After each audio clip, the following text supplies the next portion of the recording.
दोस्तों, मैं राज पांडे, आप देख रहे हैं आरसीएम टुडे। आइए जान लेते हैं अभी की बड़ी खबर के बारे में।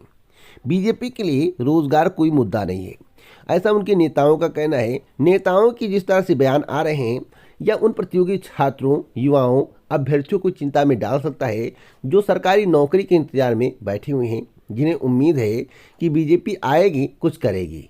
लेकिन मैं आपको बता दूं, बीजेपी सरकारी नौकरी के मुद्दे पर बात नहीं करेगी। आज आप लिख लो, घोषणा पत्र 2017 का आपको देखना चाहिए। उसमें जितना वादा किया गया था, कितना वादा पूरा हुआ है।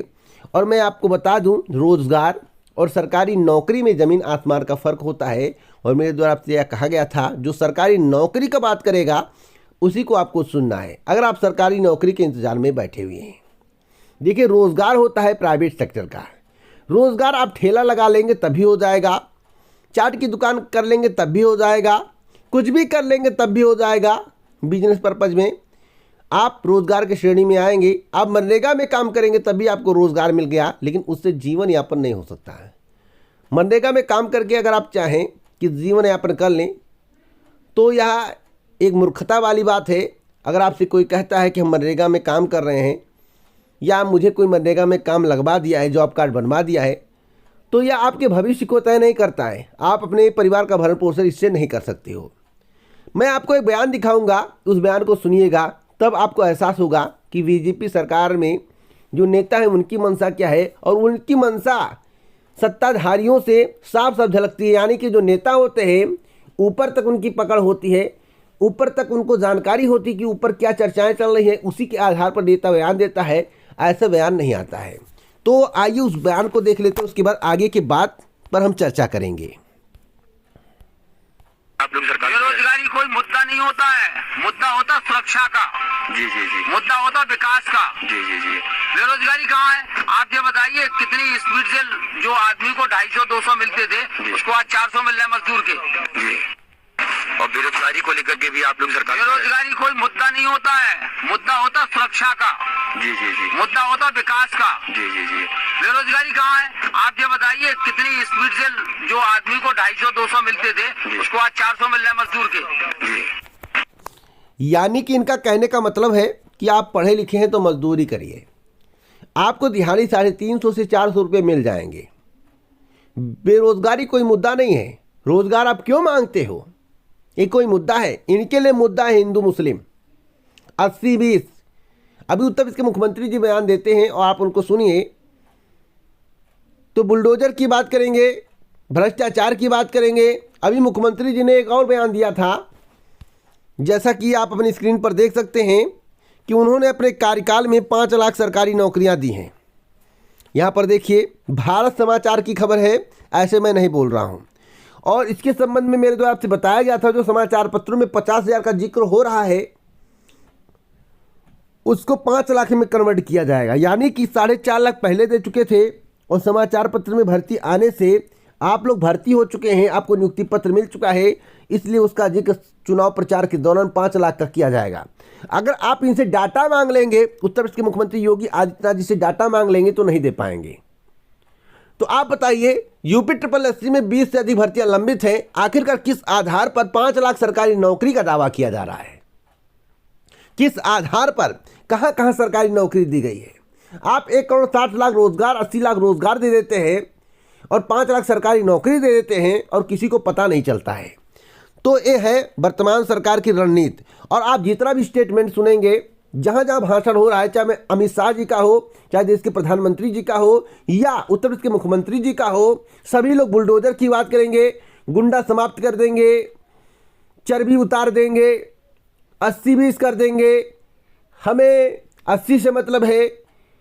आप लोग बातों को समझिएगा। जिस तरह से चुनाव को एक अलग दिशा में ले जाने का प्रयास किया जा रहा है, या आपके भविष्य के साथ खिलवाड़ है। और मैं सभी से निवेदन करता हूं कि आपको इन पचड़ों में नहीं पड़ना है।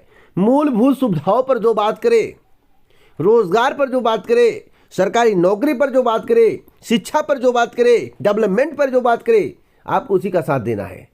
आप इसी जंजाल में फंसे रहोगे, एक दिन सब कुछ आपके हाथ से चला जाएगा, आपकी उम्र ढल जाएगी, और आपका लड़का पूछेगा, भैया आपने क्या किया, पापा आपने क्या किया, तो आप क्या बोलोगे? तो अगर आपको अपने भविष्य के बारे में सोचना है, तो इस तरह से गुमराह होने से बचना है। 80-20 हिंदू मुस्लिम। देखिए, आप किसी भी ग्रामीण इलाके में हो, आपके गांव में मुस्लिम हो सकते हैं, आपके गांव में धोबी हो सकते हैं, आपके गांव में चमार हो सकते हैं, कई कास्ट के हो सकते हैं। क्या मुस्लिम आपको काटने आता है या गाली देने आता है? हिंदू आपको गाली देता है? अगर आप मुस्लिम हैं, वीडियो को देख रहे हैं, क्या हिंदू कोई आपको गाली दिया या कोई मुस्लिम हिंदू को गाली दिया? और देता है तो उसका कोई अलग मैटर रहता है। भाई, आप हमें गाली दोगे तो मैं आपको गाली दूंगा, नहीं दोगे नहीं दूंगा। भाईचारा बनाकर रहोगे तो भाईचारा बनाकर रहूंगा। लेकिन आप स्वतंत्र रहो, जैसे नेता मंत्री करते हैं, खुद स्वतंत्र हैं, खुद सुखी हैं, सभी के साथ चाय बैठ कर खाएंगे, पकौड़ी बैठ कर खाएंगे, लेकिन चुनाव प्रचार के दौरान जनता को भी बांट देंगे, हिंदू मुस्लिम कर देंगे। ये सब गलत है। और आप जितने भी जनता है इस वीडियो को देख रहे हैं, शेयर करें। और आप लोगों को जागरूक होने की आवश्यकता है। 5 किलो राशन से किसी का भरण पोषण नहीं हो सकता है। 5 किलो राशन आपको केवल मार्च तक फ्री मिलने वाला है, लेकिन अगर आपके पास रोजगार है तो राशन लेने की आवश्यकता नहीं पड़ेगी। आपको 5 किलो का भीख नहीं चाहिए, आपको रोजगार चाहिए, सरकारी नौकरी चाहिए, इत्यादि चाहिए, जिसके बारे में आप सोचते, जो आपकी मूलभूत सुविधाओं में शामिल है। आपको फ्री में कब तक कोई खिलाएगा?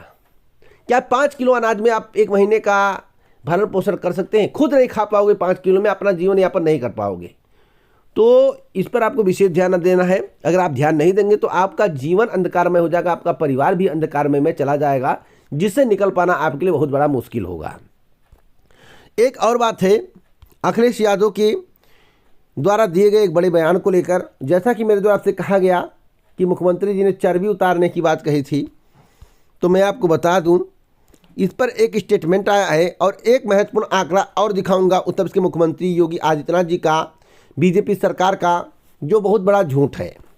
जैसा कि आप जो आंकड़ा देख रहे हैं, इसमें जो आंकड़ा दिखाया गया है कि 2007 से मार्च 2017 तक युवाओं को मिली नाम मात्र नौकरियां। 2017 के बाद 5 लाख युवाओं को मिली सरकारी नौकरी तथा 3,50,000 से अधिक युवाओं को मिली संविदा पर नियुक्ति। अगर ये संविदा बंद कर दिया जाए, आउटसोर्सिंग बंद कर दिया जाए, तो क्या 3,50,000 को सरकारी नौकरी नहीं मिल सकती है? लेकिन वर्तमान सरकार की थिंक है कम पैसे में ज़्यादा काम लेना, और वर्तमान सरकार निजीकरण के क्षेत्र में कदम आगे बढ़ा रही है। तो भविष्य में 5 लाख जो आप पढ़ रहे हो, वह भी आपको 8,50,000 नजर आएगा, यानी कि 8,50,000 संविदा हो जाएगा। बातों को समझिएगा और समझने का प्रयास करिएगा। और एक बेरोजगारी का आंकड़ा दिखाया गया, वह एक चिंता का विषय है। जैसा कि बताया जा रहा है कि 2017 के पहले 17% से अधिक बेरोजगार थे, और वर्तमान सरकार आई तो बेरोजगारी दर घट गई। मैं ऐसा कोई आंकड़ा नहीं दे रहा हूं, कोई फर्जी आंकड़ा नहीं दे रहा हूं, एबीपी न्यूज़ का आंकड़ा है। और मैं आपको बता दूं, 2017 के पहले बेरोजगारी दर 2.4% थी, और दिसंबर 2021 में यानी कि 2017 के बाद बेरोजगारी दर बढ़ के 4.9% हो गई। तो आप बताएं कि बेरोजगारी दर सपा शासनकाल में कम थी या भाजपा शासनकाल में? आप इस आंकड़े को मैच करिए। यहाँ पर जो आंकड़ा दिया गया मेरा खुद का आंकड़ा नहीं है, एबीपी न्यूज़ पर यह आंकड़ा दिखाया गया था। जहाँ तक रही उत्तर प्रदेश के मुख्यमंत्री योगी आदित्यनाथ जी जो चर्बी उतारने की बात करते हैं, उस पर भी मैं बात करना चाहता हूँ। उनके जवाब में अखिलेश यादव ने क्या कहा? उन्होंने कहा है कि गर्मी नहीं, नौजवानों की भर्ती की बात करें यूपी सरकार। मैं आपको बताना चाहता हूँ, इन्होंने एक स्टेटमेंट दिया था कि 11 लाख सरकारी नौकरी देंगे। कुछ लोग कहेंगे कि शिक्षक भर्ती का जिक्र नहीं है, पुलिस भर्ती का जिक्र नहीं है, इत्यादि भर्तियों का जिक्र नहीं। तो भैया 11 लाख सरकारी नौकरी की बात की गई है, तो क्या 11 लाख सरकारी नौकरी केवल ग्रुप डी की होगी या ग्रुप सी की केवल होगी, केवल एक ही विभाग की होगी? ऐसा नहीं हो सकता है। तो 11 लाख में कौन कौन सी भर्तियां आएंगी, इसके बारे में पहले आपको बता देना चाहता हूं। 2 लाख के करीब शिक्षक भर्ती, एलटी ग्रेड शिक्षक भर्ती, टीजीटी पीजीटी भर्ती, पुलिस भर्ती, ग्रुप डी की भर्ती, यानी कि जो आउटसोर्सिंग पे वर्तमान में कार्य चल रहा है, स्कूलों में ग्रुप डी की भर्ती होगी। इंटरव्यू नहीं होगा, इंटरव्यू जो बंद किया गया वही प्रक्रिया रहेगी। साथ साथ हो सकता है पीईटी को समाप्त कर दिया जाए, पीईटी को समाप्त कर दिया जाए। और एक महत्वपूर्ण जानकारी मैं आपको और देना चाहता हूँ, पुलिस की भर्ती बम्पर पदों पर होगी। जहाँ तक रही स्वास्थ्य विभाग की भर्ती, तो उसको भी किया जाएगा, जैसे एलटी ग्रेड शिक्षक भर्ती। और एक बहुत ही पॉपुलर भर्ती आपको उत्तर प्रदेश में देखने को मिलेगी, ग्राम विकास अधिकारी की भर्ती। तो अगर आपको नौकरी की चाहत है तो आपको 80-20 हिंदू मुस्लिम में नहीं पढ़ना है। जो पार्टी, चाहे भाजपा हो, चाहे सपा हो, चाहे कांग्रेस हो, जिसका मैनिफेस्टो आपको सबसे जबरदस्त लगे और जो मैनिफेस्टो के आधार पर पहले काम किया हो, यानी कि 2017 का मैनिफेस्टो देखना है, 2012 का मैनिफेस्टो देखना है, 2007 का मैनिफेस्टो देखना है, बसपा का देखना है, सपा का देखना है, भाजपा का देखना है, तीनों को मिलान करना है। जो मैनिफेस्टो के हिसाब से अच्छा काम किया होगा अभी आपको उसी को चुनना है। जो मैनिफेस्टो केवल दिखावे के लिए बनाया है, केवल गुमराह करने के लिए बनाया था, उस मैनिफेस्टो को आप किनारे कर देना और अभी जो मैनिफेस्टो जारी होगा उसको भी मत मानना है, क्योंकि आप पहले गुमराह किए हो तो भविष्य में भी गुमराह कर सकते हो। तो आपको इस पर विशेष ध्यान देना है। आगे कोई अपडेट मिलती है तो इस चैनल के माध्यम से आपको दी जाएगी। इसी प्रकार की ऑथेंटिक जानकारी के लिए चैनल को अभी सब्सक्राइब करें, बेल आइकन दबाएं, ऑल पर सेट करें, जिससे हमारे वीडियो का नोटिफिकेशन आप तक सबसे पहले पहुंच जाए, वीडियो को आप सबसे पहले देख पाए। जय हिंद, भारत, नमस्कार।